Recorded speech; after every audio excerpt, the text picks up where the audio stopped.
Salut à tous et bienvenue dans notre tutoriel.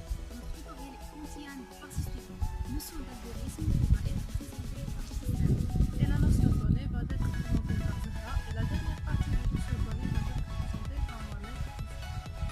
Notion d'algorithme. Certains croient à tout que l'ordinateur est une machine intelligente et capable de résoudre des problèmes informatiques. La réalité, c'est que celui-ci ne pourrait rien faire si l'utilisateur ne lui fournissait la procédure complète à suivre. En effet, ce dernier doit décrire à l'ordinateur la suite des actions élémentaires permettant d'obtenir, à partir des données fournies, les résultats escomptés. Une telle démarche porte le nom d'algorithme et s'inscrit dans le domaine de l'algorithmique. Cette notion d'algorithmique existant il y a bien longtemps, et elle était toujours profondément enchaînée dans le désir humain de transmettre des méthodes efficaces pour résoudre des problèmes particuliers, notamment mathématiques, astronomiques, juridiques ou linguistiques. Pour bien comprendre cette notion d'algorithme, on se propose de résoudre le problème suivant. La traversée de la rivière. Un paysan accompagné d'un loup, d'une chèvre et des choux veut traverser une rivière grâce à une barque. Le paysan peut traverser la rivière accompagné d'un seul passager à la fois. Donc, il doit faire des allers et des retours pour arriver à faire traverser les trois sujets. Seulement, il ne doit en aucun cas laisser seuls la chèvre et le loup ou la chèvre et les choux.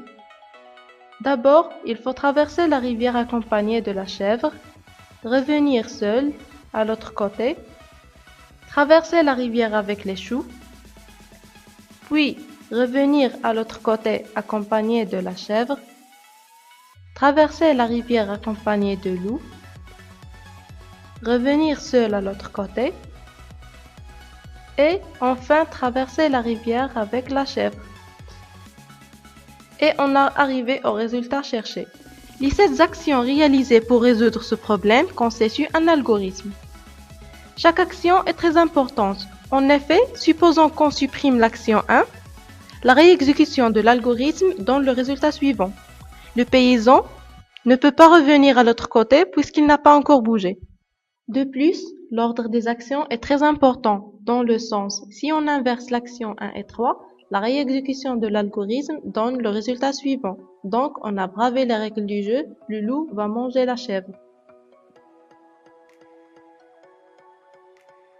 Et comme conclusion, un algorithme est un ensemble fini d'actions ou instructions totalement ordonnées et tout indispensables, agissant sur des données connues pour produire des résultats cherchés. Calcul de la surface d'un rectangle. Considérons les problèmes suivants. Étant donné la longueur et la largeur d'un rectangle, calculez sa surface. Étant donné la longueur d'un rectangle et le pourcentage de sa largeur par rapport à sa longueur, calculez sa surface. Les deux problèmes cherchent le même résultat, qui est la surface d'un rectangle, mais les données connues au départ sont différentes d'un problème à l'autre, et par la suite la méthode de résolution diffère. Ainsi, pour le premier problème, les deux données longueur et largeur étant connues, on appliquera directement la formule surface est égale longueur fois largeur. Pour le second problème, les données connues sont la longueur et le pourcentage de la largeur par rapport à la longueur, qu'on nomme rapport. Pour résoudre ce problème, il faut d'abord calculer la largeur à l'aide de la formule largeur est égale rapport fois longueur, puis calculer la surface à l'aide de la formule surface est égale longueur fois largeur.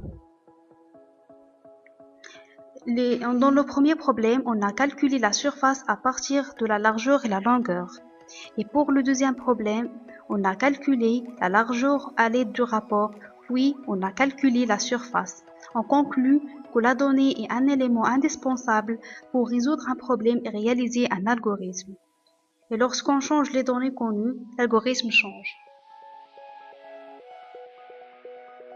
Résolution informatique d'un problème. La résolution informatique d'un problème consiste à utiliser un ordinateur. Un ordinateur se compose en particulier d'une unité centrale et des périphériques. Les éléments essentiels composent l'unité centrale sont la mémoire centrale qui contient un ensemble des cases mémoire, est l'unité du calcul qui réalise l'ensemble d'opérations demandées. Cette unité centrale est liée en entrée avec des périphériques d'entrée comme le clavier et en sortie avec des périphériques de sortie tels que l'écran et l'imprimante.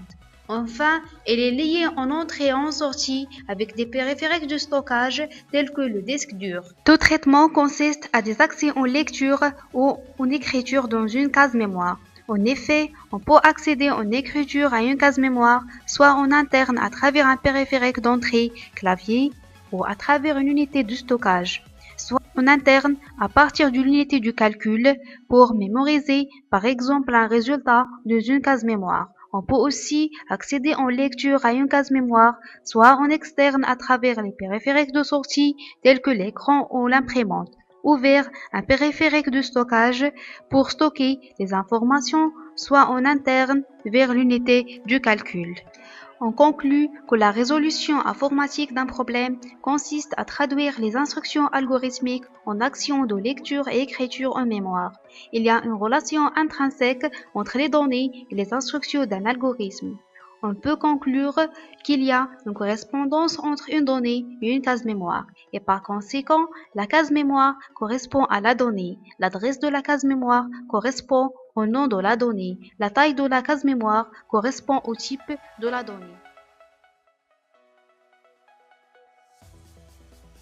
Utilisation d'une constante. Calculer la valeur de la surface de ces trois cercles tels que S égale P fois R au carré. On a désigné le rayon par R et la surface par S. R et S présentent le nom de la donnée. On remarque que les valeurs de R et S sont des réels. P et R sont des données connues, ça veut dire des données d'entrée. S est la donnée cherchée, ça veut dire une donnée de sortie. On remarque que P garde la même valeur 3,14, cela veut dire qu'elle est constante. On remarque que les valeurs de R et S changent, cela veut dire qu'elles sont variables. Notion de données. Les données sont des informations nécessaires au déroulement d'un algorithme. Pour chaque constante et variable du programme, l'ordinateur réserve une partie de sa mémoire RAM de taille adéquate au type de données. Les caractéristiques d'une donnée. Le nom d'une donnée. Il sert à désigner la donnée dans l'algorithme. Il est formé d'une suite de lettres, de chiffres et de traits de soulignement. Par exemple, surface est correct. Un surface est incorrect car il commence par un chiffre. Un trait de soulignement surface est correct. Surface $, il contient un caractère spécial, donc il est incorrect. Le type d'une donnée, il caractérise les valeurs que peut prendre cette donnée ainsi que les actions autorisées sur celle-ci. Il peut être soit un entier, réel, caractère, chaîne de caractères ou bien logique. La nature d'une donnée. Une constante est une donnée dont la valeur est précisée au début de l'algorithme et qui ne varie pas durant le déroulement de celui-ci. Une variable est une donnée dont la valeur est susceptible d'être changée durant le déroulement de l'algorithme. L'utilisation d'une donnée. L'utilisation d'une donnée. Il désigne sa caractéristique dans l'algorithme, soit une donnée d'entrée, une donnée de sortie ou une donnée intermédiaire. Merci d'avoir suivi cette vidéo.